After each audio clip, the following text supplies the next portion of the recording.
മഴ പെയ്ത് തുറന്നിട്ടും മരം പെയ്യുന്നു എന്ന് പറഞ്ഞു കേട്ടിട്ടുള്ളൂ. നമ്മുടെ വന്ദേ മാതരത്തിന്റെ കാര്യത്തിൽ ഇപ്പോൾ അതാണ് സംഭവിച്ചുകൊണ്ടിരിക്കുന്നത്. മനസ്സിലായില്ല. ഇന്ത്യ രാജ്യത്ത് ഇതിനു മുമ്പും സ്വാതന്ത്ര്യദിനം ഉണ്ടായിരുന്നു, ഇനിയും സ്വാതന്ത്ര്യദിനം ഉണ്ടാവും. പക്ഷേ ഇത്ര രസകരമായ, ഇത്രയും ചിന്തോദ്ദീപകമായ ഒരു സ്വാതന്ത്ര്യദിനം എൻ്റെ ഓർമ്മയിൽ ഇതിനു മുമ്പുണ്ടായിരുന്നു. കാരണം മാഷ്ക്കറിയോ? അടിയന്തരാവസ്ഥ കാലത്തെ സ്വാതന്ത്ര്യദിനം എനിക്ക് ഓർമ്മയുണ്ട്. 2018 പ്രളയം വന്ന് കേരള സംസ്ഥാനം മുഴുവൻ മുങ്ങിപ്പോയ സ്വാതന്ത്ര്യദിനവും എനിക്ക് ഓർമ്മ. മൊറാദാബാദിൽ വമ്പിച്ച വർഗീയ ലഹളകൾ നടന്ന സമയത്ത് ആ വർഗീയ ലഹളകളുടെ പശ്ചാത്തലത്തിൽ മൂടിക്കെട്ടിയ അന്തരീക്ഷത്തിൽ നടന്ന 1980 സ്വാതന്ത്ര്യദിനവും ഓർമ്മ. അതുകൊണ്ട് ഇപ്പൊ എന്താ? പക്ഷെ അന്നൊന്നും നമുക്ക് ഇത്രയും ചിരിക്കാനോ ചിന്തിക്കാനോ സമയം കിട്ടിയിരുന്നില്ല. കാരണം ഇത്തവണത്തേത് സ്വാതന്ത്ര്യദിനത്തെക്കാൾ കൂടുതലായിട്ട് വന്ദേ മാതര ദിനമായി. നമ്മളെയാണല്ലോ മച്ചമ്പി. അടുത്ത വർഷം തൊട്ട് ഇതിന് സ്വാതന്ത്ര്യദിനം എന്നുള്ള പേര് മാറ്റി വന്ദേ മാതര ദിനം എന്നു, അതിനെ എതിർക്കുന്നവർക്ക് വന്ദേ മാതര വിരുദ്ധ ദിനം എന്നു പേരിട്ട് ആചരിക്കുകയോ ആഘോഷിക്കുകയൊക്കെ ചെയ്യുന്നതായിരിക്കും നല്ലത്. ഈ വന്ദേ മാതരം മിക്കവാറും എല്ലാ സ്ഥലത്തും ഉണ്ടായിരുന്നു. കോൺഗ്രസ് ഭരിക്കുന്ന ഹിമാചൽ പ്രദേശിലും തെലങ്കാനയിലും കർണാടകയിലും ഇത് സമ്പൂർണ്ണമായി ആലപിക്കപ്പെട്ടു. കോൺഗ്രസ് മുൻകൈയെടുത്ത് ഭരിക്കുന്ന കേരളത്തിൽ അതിൽ ഒരു വരി പോലും ആലപിച്ചില്ല. അതെന്തിനാടാ പന്നിപ്പ പറഞ്ഞതല്ല. തമിഴന്മാർക്ക് പിന്നെ തമിഴ് വാഴ്ത്തുപാട്ട് വേറെയുണ്ട്, ആ പാട്ട് പാടി അവർ സന്തോഷിക്കും. മലയാളികൾക്ക് അങ്ങനെ ഒരു വാഴ്ത്തുപാട്ടോ മറ്റൊരു പാട്ടോ ഇല്ല. അതുകൊണ്ട് നമ്മൾ വെറും ദേശീയ ഗാനം, അതായത് ജനഗണമന കൊണ്ട് മൊത്തം കാര്യങ്ങൾ ഒപ്പി. ആദ്യത്തെ 2 ഖണ്ഡിക പാടാം എന്നായിരുന്നു കുഞ്ഞാലിക്കുട്ടിയുടെ അവരുടെ നിലപാട്. ഞാൻ നല്ല ഒറ്റ അക്ഷരം പാടരുത് എന്നായിരുന്നു സതീശന്റെ നിലപാട്.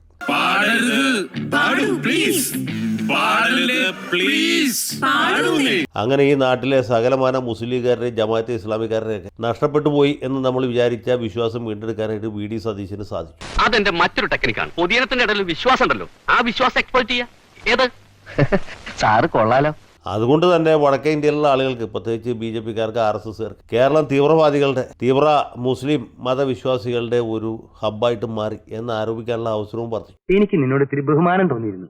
ഇപ്പൊ അതൊക്കെ പോയിട്ട് ഈ വരാൻ പോകുന്ന UP നിയമസഭാ തെരഞ്ഞെടുപ്പ് അടക്കമുള്ള കാര്യങ്ങളിൽ അവർക്ക് ചൂണ്ടിക്കാണിക്കാതെ കേരളം പോലെ ആയി പോകാതിരിക്കാൻ, വന്ദേമാതരം പാടാത്ത നാടായി നമ്മുടെ നാട് മാറാതിരിക്കാൻ നിങ്ങൾ ഞങ്ങൾക്ക് വോട്ട് ചെയ്യുവിൻ എന്ന് പറയാനും പ്രചരിപ്പിക്കാനുമുള്ള ഒരു അതിമനോഹരമായ അവസരമാണ് അവർക്ക് കിട്ടിയത്. എടാ, തെറ്റാണെങ്കിലും ശരിയാണെങ്കിലും നമുക്കൊരൊറ്റ അഭിപ്രായം ഉണ്ടാവാൻ പാടുള്ളൂ.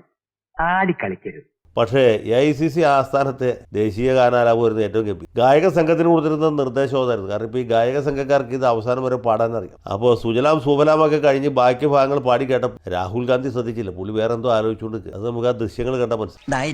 കണ്ടോ പാവം, അവന് ഓർമ്മകളായ വിറക്കുക.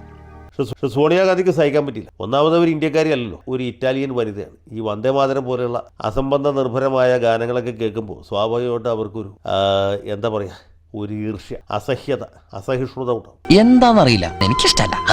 സോണിയാഗാന്ധിക്ക് അഭിനയിക്കാൻ അറിയില്ല. അതുകൊണ്ട് അവരത് തുറന്ന് പ്രകടിപ്പിച്ചു. സ്റ്റോപ്പ് ഇറ്റ് എന്ന് അവർ പറയുന്നത് നമുക്ക് കേൾക്കാം. അത് പറയാതിരിക്കാനുള്ള വിവേകം പോലും അവർ കാണിച്ചില്ല. എന്ത് ചെയ്യാനാടാ, ഞാൻ ഇങ്ങനൊരു ദുരന്തനായി പോയി. അതുകൊണ്ട് എന്ത് പറ്റുമെന്ന് വെച്ചാൽ സോണിയാഗാന്ധി ഈ വന്ദേമാതര ആലാപനത്തെ തടസ്സപ്പെടുത്തി എന്നൊരു നറേറ്റീവ് ഉണ്ടാക്കിയെടുക്കാനായിട്ട് BJP-കാർക്ക് സാധിച്ചു. കൂനിമ്മേ കുരു എന്ന് പറഞ്ഞതുപോലെയായി ഇപ്പൊ കാര്യങ്ങൾ. കഷ്ടകാലത്ത് കുഷ്ഠം വന്നു എന്ന് പറയുന്ന പഴഞ്ചൊല്ലല്ലേ കുറച്ചുകൂടെ നല്ലത്. പക്ഷേ ഗായക സംഘം അതുപോലും ഗൗനിച്ചില്ല. സോണിയാഗാന്ധി എല്ലാം ആരെന്ത് പറഞ്ഞാലും ഇത് പാടി തുടങ്ങിയാൽ അവസാനിപ്പിച്ചിട്ട് അവർ നിർത്തുള്ളൂ എന്നുള്ളതാണ് എൻ്റെ നാട്ടിൽ. അതുകൊണ്ട് അവർ പൂർണ്ണമായിട്ടും ആലപിച്ച് അവസാനിപ്പിച്ചു. പകുതിക്ക് വെച്ച് നിർത്തിയെങ്കിൽ ക്രിമിനൽ കേസായിരുന്നു. ഏതായാലും അതുണ്ടായില്ല. സോണിയാഗാന്ധിയുടെ വാക്ക് ധിക്കരിച്ചതുകൊണ്ട് AICC നേതാക്കന്മാർ പോലീസ് സ്റ്റേഷനിൽ കയറാതെ രക്ഷ. അതിലായിരുന്നെങ്കിൽ ക്രിമിനൽ കേസായിരുന്നു.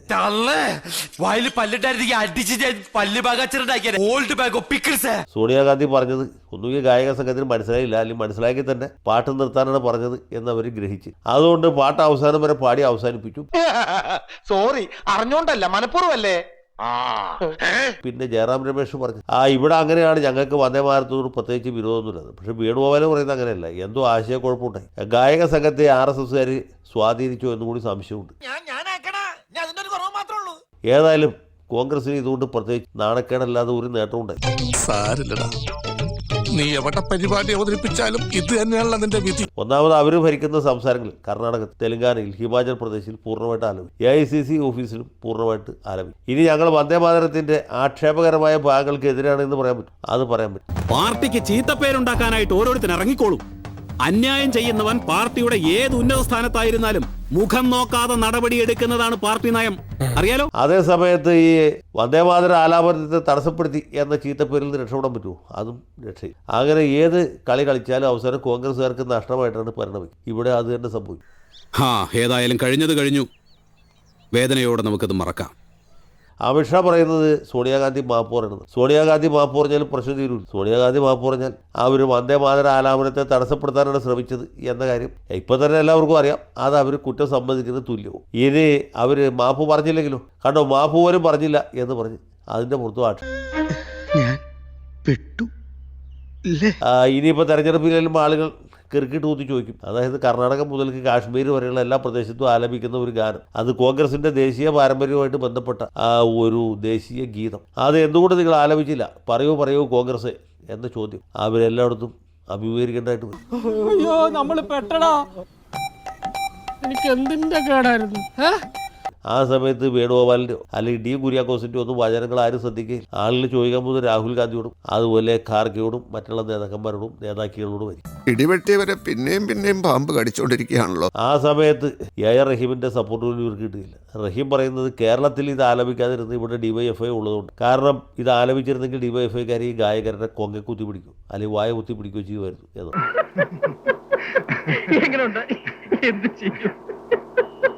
അതിൽ റഹീമിനെ പോലുള്ള തമാശക്കാരുള്ളതുകൊണ്ടാണ് നമ്മളിങ്ങനെ ബോറടിച്ച് മരിച്ചു പോകാതെ കഴിഞ്ഞു. അപ്പോൾ എല്ലാ തീര ദേശാഭിമാനികൾക്കും എൻ്റെ വിപ്ലവ അഭിവാദ്യങ്ങൾ അർപ്പിക്കുന്നു. അടുത്ത കൊല്ലവും ഇതുപോലുള്ള തമാശകളൊക്കെ ഒപ്പിക്കണം ഇന്ന് ഇവർ ഓരോരുത്തരോടും പ്രത്യേകമായിട്ട് അഭ്യർത്ഥിക്കുന്നു.